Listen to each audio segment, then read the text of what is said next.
Hello, welcome to the Sheff United Way. Alex Matos is who we're going to speak about. Alex Ojan Matos, to give him his full name. Born in Bedford, but Matos is of Ghanaian descent. He is 5 foot 9 inches tall, a great height for a man. He's right-footed. He can play everywhere, pretty much everywhere. Not a goalkeeper. But if we go through a breakdown of positions that Alex has played in his youth and professional career, right? He's played as a central midfielder 33 times, getting 3 goals, 1 assist. Played as a right winger 15 times, getting 4 goals, 3 assists. Played as an attacking midfielder 14 times, 2 goals, 3 assists. Played as a defensive midfielder 13 times. He's even in his youth career been used as a centre forward 4 times, where he got 1 goal and 1 assist. He's played as a second striker, a left winger, admittedly only twice, played further back, right wing back, he's played as right back, he's even once played in his youth career as a centre back. You see, he's played everywhere. Now, Alex started his career with Kempston Colts, later joining Luton Town at under-9 level before joining Norwich City in 2016. He can play, as I've mentioned, in a lot of positions, and he became a regular in Norwich's under-18 system, where he did play in the majority of those slightly unusual positions that we got to after the most, I would say for him, regular positions, which are central midfield. And I'll get to where I think he's best a little bit later on. He also made his debut for the under-21s for Norwich. He scored 3 goals as well when he played in Premier League 2 a bit later in his career. And it's still a young career. He had a really big move on the 1st of July 2023 when Matos signed for Premier League side Chelsea. That was a free transfer with add-ons for Norwich. And the 2nd of October 2023, a day before his 19th birthday, he actually made his professional debut in a Premier League match. That was in the derby against Fulham. He came off the bench, admittedly, at the very end of the match in stoppage time, replacing Enzo Fernandez. That was a 2-0 away victory, that being his only league appearance for Chelsea, or as Chelsea fans like to call themselves, Chelsea, which makes me feel sick.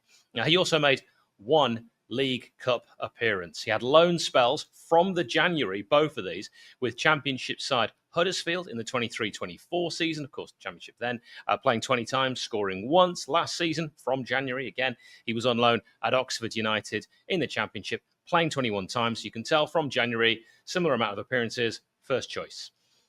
In his career, he's been given 32 yellows and 1 red. Now, the Star added that the new data-driven transfer model that Sheffield United have implemented since the new owners took over is what helped identify Matos as a transfer target, because some might think this is another slightly out of left field one. I'm not sure I necessarily feel that way. I mean, he's not playing in Bulgaria.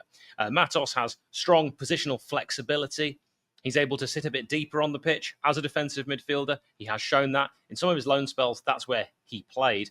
He has the ability to play higher up the pitch too. We mentioned a little earlier how many times he has played as an attacking midfielder. But would that be needed with what Sheffield United already have at the further, more offensive end of the pitch? We've already got players occupying those roles.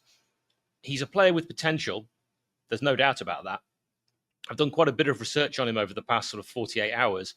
And it feels like for an attacking midfielder, I'd want a better goal return and an assist return. When he was a youth player, that's where he got more of his goals and his assists, but playing men's football, it hasn't translated. For a deeper lying defensive midfielder, which I think is his strength, I think he's more serviceable, and I actually think we have more of a need there since losing 𝗍𝗍 Soumaré is going to need quality backup. I think he's very serviceable there. So I expect deep lying central midfield role. Not just now, but I think in the future, I think that's where he's going to be.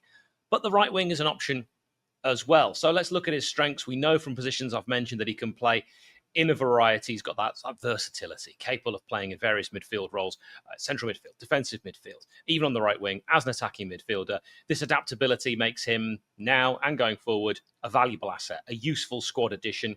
Could be a super sub that comes on almost anywhere on the pitch just for tired legs.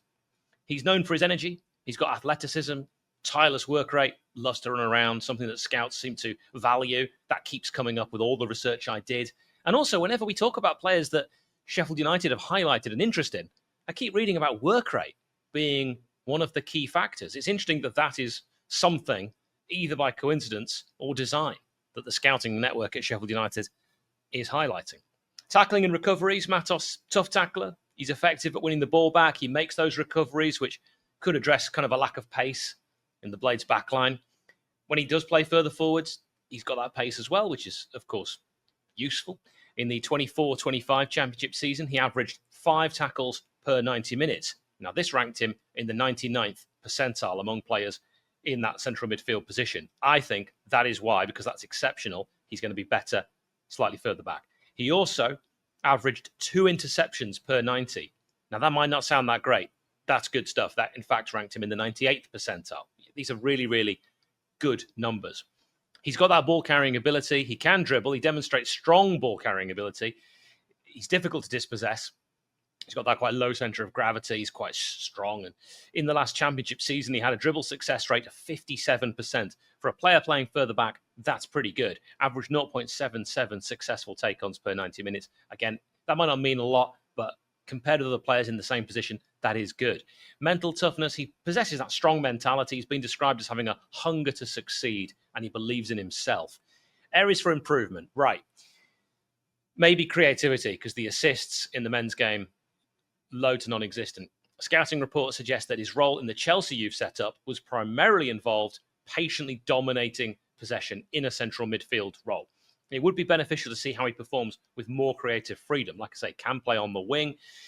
And if he can contribute more offensively, particularly with goals, which I've stated are lacking, I think that would be a wonderful string to add to his bow. It's an inexperienced bow. In fact, experienced at senior level, while he has gained a bit of experience in the Championship, his time in first-team senior men's football has been limited. Consistency at this level, crucial for his development, for his long-term development. He really is a potential player. He's a potential player of quality, a player that has been valued at £10 million by Chelsea. Alex Matos is considered a promising young talent. I consider him that. Highly regarded by coaches. Have a little look at his scouting report. Any of them, you'll find a few. There was a good one that a Huddersfield fan did that I read, which really just describes that every time you see him, he's got so much about him that you see one day this guy could go further. He's been compared on one of the Chelsea sites I read to 𝗍𝗿𝗄𝐿. I don't put any stock in that, but I'm sharing it just simply because it's out there. You can Google it. You'll see other people have said that. I don't think we're going to be talking about that. But his versatility, athleticism, work ethic, defensive prowess, they make him a well-rounded midfielder if he can put it all together. Because at the moment, as I say, a lot of it is potential. And he has got that ability, I'm sure, in his locker to play at a higher level. He hasn't got an injury record yet, we're touching wood, and I want that to continue throughout his career to hopefully progress and get to that next level. His long-term success, though, I think that will really depend on his ability to continue to develop his offensive game, to gain consistent experience in the men's game at a senior level. He hasn't yet, even if you put those 2 loan spells together in the Championship, he hasn't yet had a full Championship season. He has skills to hone, and could Sheffield United be the home to hone? What do you think? To Alex Matos, as always, you know I welcome your thoughts. Up the blades. 𝗚𝗿𝗄𝗍𝗓𝗍